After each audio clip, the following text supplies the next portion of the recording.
From Fox 8 Sports, this is the Overtime Podcast. From the Fox 8 studios in New Orleans, this is the Fox 8 Overtime Podcast. I'm your host, Sean Fazende, riding shotgun as he does each and every podcast. This is Andre Johnson. Junior. Do not forget the junior. It's very important to remember the JR at the end of the name. Before we get into today's content, be sure to like, share, rate, review. If you're watching us on YouTube, hit that subscribe button, get the bell notification for when we drop that fire content. And hello to the Gulf Coast Sports and Entertainment Network. Glad you have found us here, and we will continue to be here. So thank you for joining us.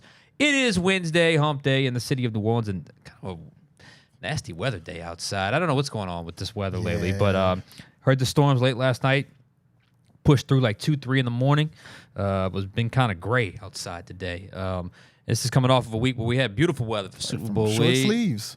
It's not snow, but we've kind of run the gamut here over the last 5 weeks or so in the city of New Orleans. But nonetheless, our job continues. We push on, and it is a Wednesday hump day.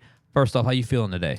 You know, I'm feeling good. I went and got my hair cut and my burger today. See that? Haircut was good. Burger, they let me down today. I'm not going to lie. The burger let me down. Now, it was a rare occurrence because, you know, typically they were on 10. Today, they were more of a 4. Ooh. So, I will forgive them. I'll be back. But, you know, you can't have too many 4 performances. No, you can't have that. Need a new burger joint. You can't have that. No, there's something about a good burger, too. Like, you kind of look forward to it. All day, You all just week. It's probably it's just one of those, like, I eat a lot of burgers, so it's like I try different spots out. So yeah, I know what you mean with that. When it doesn't come through and you're expecting it to, it's such a letdown. And I know for you, 'cause you make that That's a trip. That's an hour trek drive to Baton up there. Rouge, so it's a whole day for you. So yeah, I feel for you, I really do. Haircut looks good though, so that's good. Thank you. All right. It's Wednesday. I said that a few times already. A bit of news came out today. I was waiting on this. I was wondering when it was going to actually happen, but it's actually good news for the New Orleans Saints. The NFL salary cap is going to be a little bit higher than projected, which is obviously good news for the Saints, and that's where we wanted to go with the big picture today. Yes, the cap projected to rise about $25 million from last year's cap. Now, a bit of you have to understand with that $25 million, because as soon as that dropped, all my group messages started blowing up. Everybody saying, "Oh, that cuts the Saints in half because we were 54 over. Now we're about to be 29 over." Not how it works. Upon further discovery, the Saints being $54 million over the cap, that was based off of a projection that the salary cap would rise and be at $272. In reality, the cap rose a little more than they expected, and the cap's going to be between $277 and $281. So instead of the Saints going from about $54 million over to $29, Which is what everyone thought. right? I initially thought it too. And me too. In reality, the Saints are really going to be between 45 and 49 million over the cap. So it only cuts them down a little bit. And again, that's because that 54 million was already based off of a projection. So the reality wound up being a little bit higher than that projection, but it's not, $25 million higher than what the projection was. Well, so the Saints will still get a little bit of a break here, not as much of a break as we initially thought, which takes me to the big picture. Now that the Saints do actually cut a few millions because of the rise in the NFL salary cap, does that impact something we've talked a lot about on this show, which is the Derek decision, the Carr controversy? Will the Saints bring their quarterback back next season, or what will they do with It's him? a fantastic question. I mean, it's a fantastic thing because for the entirety of this podcast since the season ended, I have been saying, the financials, it makes it very, very difficult for the Saints to move on. And now all of a sudden they get a little bit of positive news in their financials. Is that enough to adjust your thinking when it comes to Derek Carr? All right, let's start now. So new numbers are out. As you mentioned, positive news for the Saints. Not great, but positive. You'd rather have it than not. First off, over the cap, dude, they do a good job, man, because their estimation at 272 was pretty close. Yeah. So the two things are true. Yes, it's positive for the Saints, and over the cap was not quite there, but that's not easy to project, and they were very, very, very close. The NFL salary cap, as you mentioned, 277 and 281, somewhere between there. And look, Over the Cap is the website I use. I'm sure it's the one a lot of y'all use. If you're on this podcast, you're probably well into the Saints algorithm, and your go-to spots in Over the Cap. There's something I want to get him on the pod one of these days. Jason from Over the Cap. I want to get him on here. So, like you said, initial projection $54 million. They have it. They kind of cut it right in the middle. So they did 279. So they have it at 47.1 for the Saints. So it can rightly fall between 45 and $45 million over. And when every penny matters, to gain anywhere from $5 to $9 million in space on a day without touching a contract is obviously welcome news. But the big question is, does this figure change their approach with Derek Carr? In other words, is it now easier to part ways with Derek Carr now that they aren't quite as far in the hole as they thought? My answer to that truly is, I doubt it. I doubt it changes. I don't know this for sure. I don't. I honestly do not. But while this helps, I believe whatever their plan was for Derek Carr before today is going to be the same plan after today, even with the slightly good news. If they were planning to get rid of him, it's still going to take a lot to do so. Not quite as much, but still going to take a lot to do so. If they're planning on keeping him, obviously they can do that. And this news actually helps because keeping him and restructuring him, it certainly helps with some of the numbers because you don't have to do quite as much even with the keeping. It really does come down to just that, the numbers. So bear with me. I understand. You can get really in the weeds with this stuff and stuff like this with numbers. It's so much better to like kind of look at it at a chart. So we'll do our best to make it broadcast friendly. That's why I still say if I were running things, I still would keep them, even with $47 million over the cap instead of $54 million. And restructure. Keep and restructure. The biggest piece the Saints have to get cap compliant, and they've known this for a while, the biggest piece, the biggest chunk, the biggest hit they can take to that overage is Derek Carr's restructure. It's always been set up that way. That move alone realistically could knock $22 to $23 million off the salary cap overage. And there's another thing in there with a roster bonus that I'm still kind of calculating. They could get even more. But again, you take the present day cash now, or the space now, you add dead money in the future. No other move on the roster comes even close to that kind of maneuvering to get to knock the debt that they have over the salary cap. I went back and recrunched some numbers with these new projections, and look, I am not down to the decimal point, so I may be off a mil or two, I may be off one move or two, but I do know, based off all my years covering the salary cap and all the things that they do, that I'm in the general ballpark here with this projection. And I estimate to get under the salary cap, if you were to cut Derek Carr pre-June 1st, like just straight up take the huge $50 million dead money hit and gain your small little $1.3 million in cap space. Post-June 1st, it would actually require more. But pre-June 1st, it would require, I estimate, 16 other moves to just get salary cap compliant. Again, I'm not down to the decimal point, maybe a little more, maybe a little less, but I know I'm in the ballpark. And in my projection, I had 7 cuts, and the cuts are, some of y'all may not have a problem with this, and maybe so. Carr, Colin Saunders, Foster Moreau is a big one. Cedric Wilson, Jamal Williams, J.T. Gray, another big one. And I had like DeMarco Jackson on there, but that could be neither here nor there. And then in addition to the 7 cuts, some of y'all are fine with that list. And you know, you might be right. I mean, honestly, I wouldn't have the crazy, it wouldn't be the worst thing in the world if those guys were cut. But it would also require 9 restructures, with at least 3 of those restructures with players over the age of 30, something you want to avoid because that's how your club gets older and older if you're restructuring later in their career because you're adding future debt onto future years. Again, that's just to get cap compliant. That's just to get from 47 to 0. That's no money for any cheap free agents, and you probably have to wait till after June 1st to sign your draft class because you're probably, based off this, still going to have a June 1st cut or 2. I don't know if that's going to be Derek Carr. Maybe it's a Cam Jordan. Maybe it's a Taysom Hill, whatever the case may be. That's what you likely have to happen. On the flip side, stay with me here. If you keep and restructure Derek Carr, remember, my number was 16 moves. Who were some of the restructures in that case if you were to cut Carr? Well, there's the ones that are in their 20s that are probably going to happen regardless. There's Eric McCoy, Cesar Ruiz, Carl Granderson, possibly Pete Werner. and maybe Rashid Shaheed. Then you dip into like the Tyrann Matthews. You got to make 2 tough decisions on Taysom Hill and Cam Jordan because it's either pay cut post June 1st or restructure.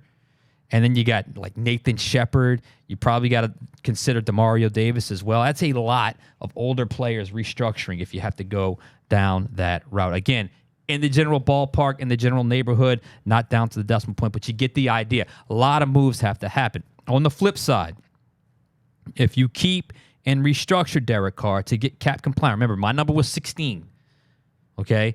It will require 9 if you keep and restructure Derek Carr. So you go from 16 to 9. I have it as, again, my math, 5 restructures with only Carr restructured being the guy or being the player over the age of 30 and 4 cuts. So I had 7. You go from 7 to 4. And then what happens? That gets you to cap compliant. Then you can add restructure, cut to gain more space as you need it, okay?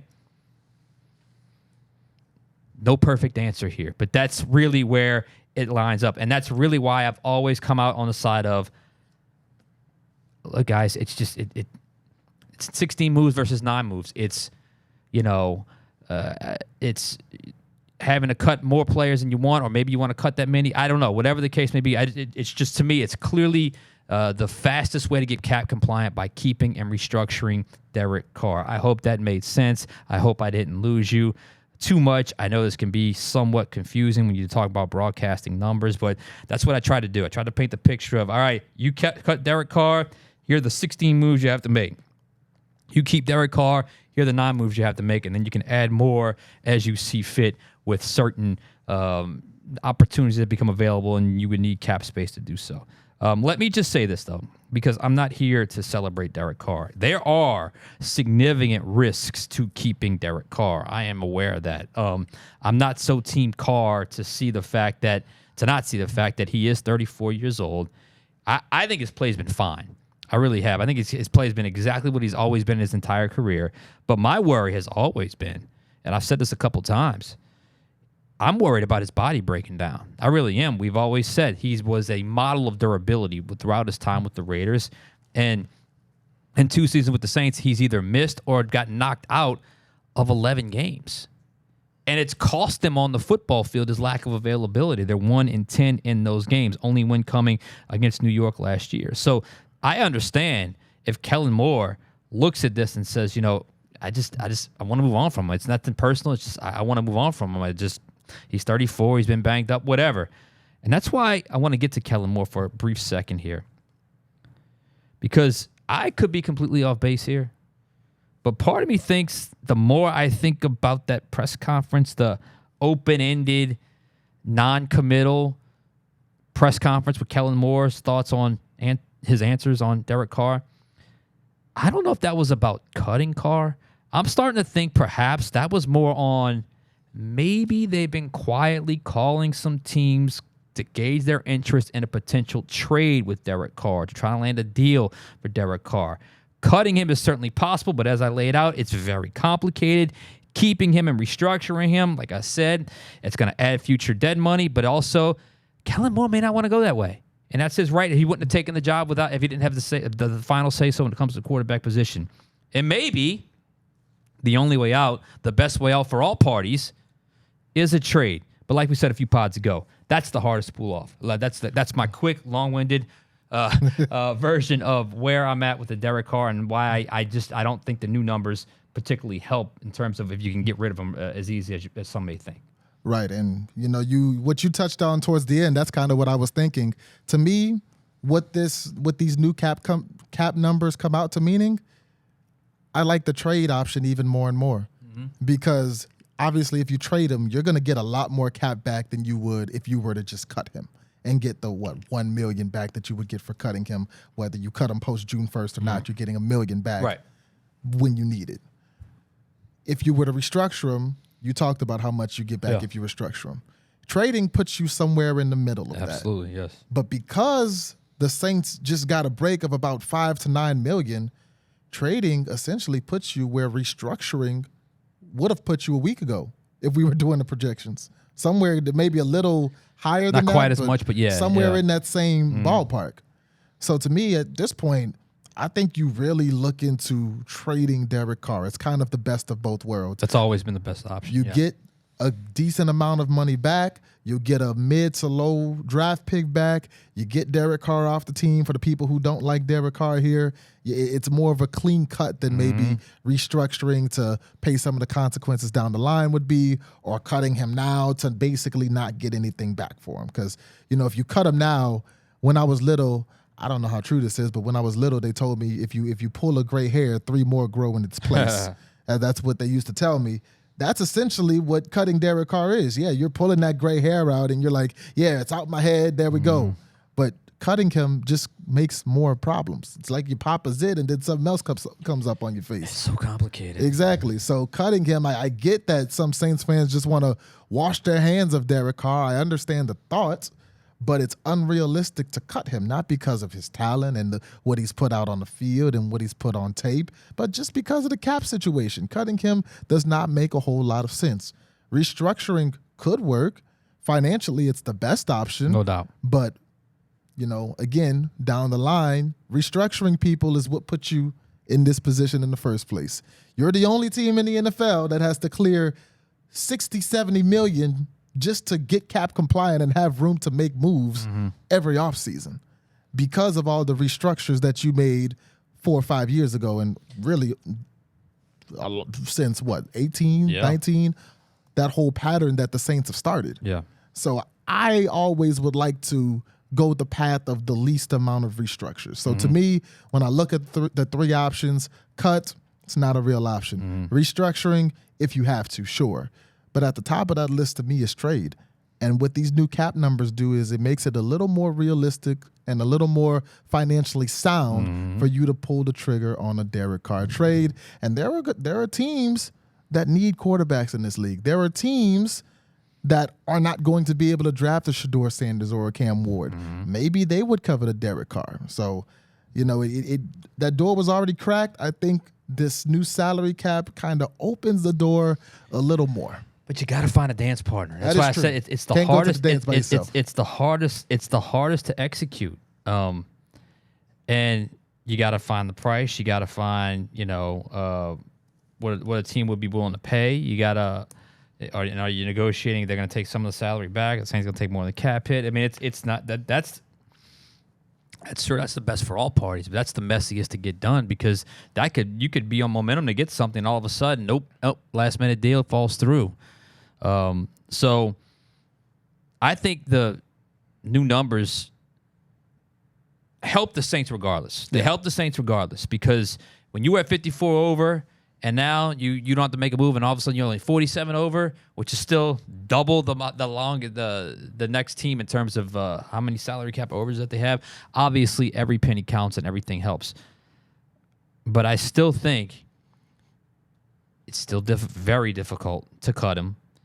And I still think trading him is on the table, and I would take a 4th-round pick for him or 5th. Would you take a 5th? Yeah. Okay, I would take. Okay, I'd take a 5th. Okay, just for the salary. Maybe do the sliding scale. Yeah. You give me a 6, you take more salary, something like that. But I still think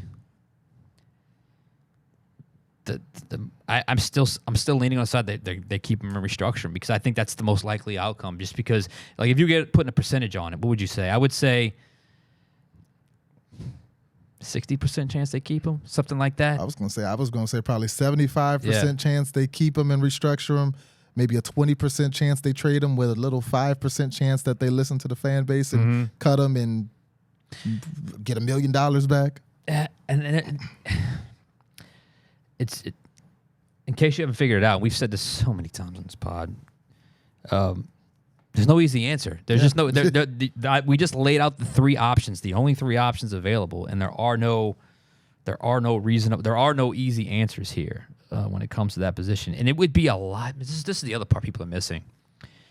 It would be so much easier if there were no salary cap situation. We get it, but also if you had some form of success on your roster in the 11 tries you had without him. I mean, and this predates Spencer Rattler. I mean, this goes back to Jameis Winston. I mean, they've had 11 opportunities to win games without him, and they have won one. And that was because they had a far enough a lead late enough in the fourth quarter, and they almost blew that one against the Giants. 14-11, if I remember what that was. And that's the other thing. Does the organization feel that confident in going into that much of an unknown at that position? Or do you just ride it out 1 year? Because regardless of what, I know it's fresh start, I know it's reset, I know it's, and I'm big into that theme of just whole new everything. But regardless of how new you want to make it, it is impossible to do all the moves you want to do all this year because there's just too many obstacles in their way, and it's just physically not possible. It's fiscally not possible to get all the deals done. You're not going to be able to turn over every single person on the roster. You're not going to be able to turn over every little thing in the front office. So I think obviously it's more of a, you can't just think this year. You got to think beyond. And I think that's why I don't think Carr is in their future years, but I do think ultimately he ends up in the 2025 plans. Yeah, because, I mean, with the state that this Saints team is in, because of all the damage that you did trying to win in 2016, 17, 18, 19, 20, trying to get a championship in the latter years of Drew Brees, you essentially sacrificed your future. Now, you failed to win that championship, but you still took all the hits and the damage to your future. Yeah. And now because you're here, this isn't a 1 year check it off and fix it. This isn't a, okay, we just got to do this, and we're good again heading into 2026. This is going to take some time. This is going to take some years. So what you're doing right now is you're laying the groundwork to hopefully be in a place in 2-3 seasons where you can start the offseason and be $10 million under the cap. That'd be great. Instead of $60 million over the cap. And to do that, you have to try to avoid making, what did you say, 9 restructures? I had 9 on my list. Because you cut Derek Carr. What you do now is you set the foundation for the future. And the easiest way to do that, the easiest way is to restructure Carr. It'll be a lot easier financially to move on from him next season. A spoiler alert, whether Derek Carr is here this season, whether he's in another city this season or next season, or whether he is on his couch, the Saints are probably not going to be a playoff team. Mm-hmm. This is a team that is probably going to lose whether Carr is here or not. This is a team that needs to set the foundation and the groundwork for their future. That starts with putting themselves in a better salary position. That starts with drafting some players that actually pan out.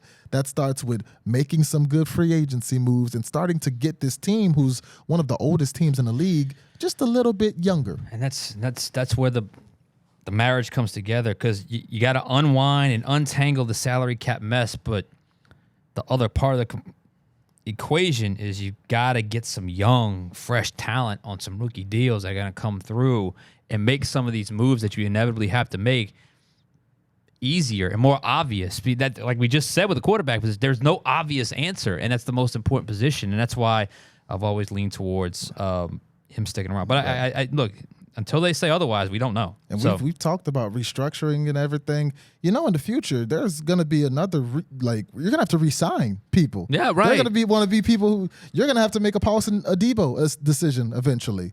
You're going to have to make a Chris Olave decision in the upcoming years. All the moves I'm talking about, that's just to get cap compliant. Exactly. I mean, and I'm sure there are more, and maybe there are other things that I missed looking at. And maybe there are other players that are younger that they can restructure that are on rookie deals right now. I'm sure that's certainly possible. I don't know why you would. I guess I know why you would do that, but man, you want to take advantage of the rookie deal. You don't want to complicate the rookie deal, because you know you see what these receivers wanting to get paid, and there's going to come a time real soon. I saw Jamar Chase wants $40 million. Yeah, Chris Olave is going to want his money. I mean, he ain't getting 40, but he ain't getting 40. He hasn't put up Jamar Chase numbers, but he's going to want in somewhere in the 30s. So we're clear. We don't know what the Saints are doing, but I'm still leaning towards he's back in 2025. All right, we have some. Since the last time we talked about the coaching staff coming together. It looks like to me, Andre, the offensive staff is in place for Kellen Moore. We got Kellen Moore. Okay. I confirmed that the deal is getting finalized for Doug Nussmeier, Garrett Nussmeier's son, for offense coordinator. I didn't get any confirmation if that's done yet, but it's getting closer. Scott Tolzien, quarterback coach. Joel Thomas, who was here for 9 years. And I know his family's excited to get back. He was with the Giants last year at running backs coach. Keith Williams, it looks like, is going to stick around as the wide recievers coach, a holdover. Chase Hazlitt, Jim Hazlitt's son, at tight end. And then Brendan Nugent, another returnee from a prior stop here in New Orleans. He's going to be their offensive line coach. And Phil Galliano is going to stick around from last year to this year as the special teams coordinator. So Kellen Moore working to get his staff together. Yeah, and really, it doesn't seem like there's been any hiccups. It seems like, and you kind of knew this would be the case, when he got hired, he had an idea of who he wanted to bring over, and essentially it's been a seamless process of getting them here. The only one we really haven't seen any progress on is the defensive coordinator spot, but really there's only been one guy's name who's come out. It's not like there's, the Saints are looking into this. It seems like right now the main guy is Brandon Staley. Now, whether that interview gets set up and when it happens, we'll see. But so far, so good for Kellen Moore. I think the interview either has happened or it's been reported that it will happen. Yeah. And according to Jordan Schultz, he's the front runner for the position. But I mean, that could change by the time you watch this podcast. So with the way he's doing that, and I wonder once because these are all offensive guys and special teams guys. I wonder if he's going to let his defensive coordinator pick his defensive staff. Just kind of it might be working together, at least working together, right? That must be why you see all the offense kind of filled up.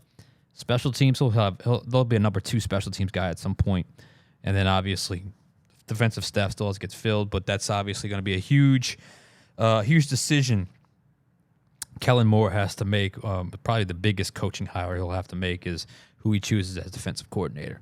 Yeah, because, I mean, we know Kellen Moore is the young offensive genius. Brandon Staley is a young defensive guy. I don't know if I'd call him a genius, but that's the guy who I think would be interesting to see him get the job. Brandon Staley, his head coaching career didn't work out, but as a young coordinator, he's got a lot of potential. Staley was the guy, that crazy game, Chargers-Raiders. It was Derek Carr. Is that end of the 2021 season, maybe? It was the last play of the game that the Chargers didn't get in and the Raiders got in. It was those 4th down calls that he made, and they blew that lead in the playoffs. So he had some success, but it never worked out for him with the Chargers as a head coach. We'll see how he does as a defensive coordinator if he eventually gets hired. All right, we got to get out of here. For Andre Johnson Jr., I am Sean Fazende. We'll catch you guys next time on Overtime.